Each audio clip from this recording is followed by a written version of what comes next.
Hi மக்களே, எல்லாருக்கும் வணக்கம். நான் என்ன செய்யலான்னு ரெடி பண்ணியிருக்கேன்னா, வீட்டு மசாலா, அதாவது நான்வெஜ் செய்யலான்னு சொல்லிட்டு சிக்கன் 2 கேஜி சிக்கனுக்கு இந்த மசாலா இது அளவு. இதுக்கு என்னென்னா, மிளகா வந்து வர மிளகா உங்களுக்கு காரத்துக்கு ஏற்ற மாதிரி, காஞ்ச மிளகா, தனியா 2 ஸ்பூன் போட்டிருக்கேன், பட்டை, லவங்கம், ஏலக்காய் 2 போட்டிருக்கேன், சோம்பு 1 ஸ்பூனு, அதுக்கப்புறமேட்டு 1 ஸ்பூன் பச்சரிசி, இதெல்லாம் போட்டு சீரகம், மிளகு, சீரகம் எல்லாம் போட்டு பாருங்கள் வறுத்துட்டோம். ஒரு கொத்து கருவேப்பிலைங்க, இதை போட்டு ரொம்பலாம் இதாகக்கூடாது, லைட்டு பாருங்கள் இந்த கலர் வந்தால் போதும். இது நீங்கள் எடுத்துடலாம். மசாலா இது சிக்கன் மசாலா நான் ரெடி பண்ணியிருக்கேன்.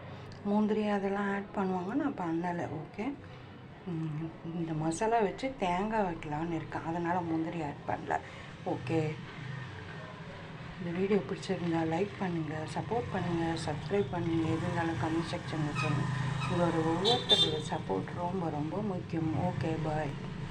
டிப்ஸு தான் இது, வேறு ஒன்றும் இல்லை. ஓகே, நம்ம உடனடியாக மசாலா ரெடி பண்ணி நான்வெஜ் சமைக்கும்போது செய்கிறது. இதே சிக்கனுக்கும் இது மட்டன் கூட சேம் இதே தான், இதே மசாலா தான். ஓகே, மற்றபடி சின்ன வெங்காயம் ஒரு கைப்பிடி அளவு, பூண்டு நல்லா ஒரு 2 பூண்டு, நல்லா ஒரு 10-15 பல் பூண்டு பெரிய பெரிய சைஸில், அப்புறமேல இஞ்சி நல்லா ஒரு துண்டு, ஒரு நல்லா இதெல்லாமே ரெடி பண்ணி வச்சுருக்காங்க. சிக்கன் 2 கேஜி சிக்கனுக்கு இந்த மசாலா. ஓகே, பாய்.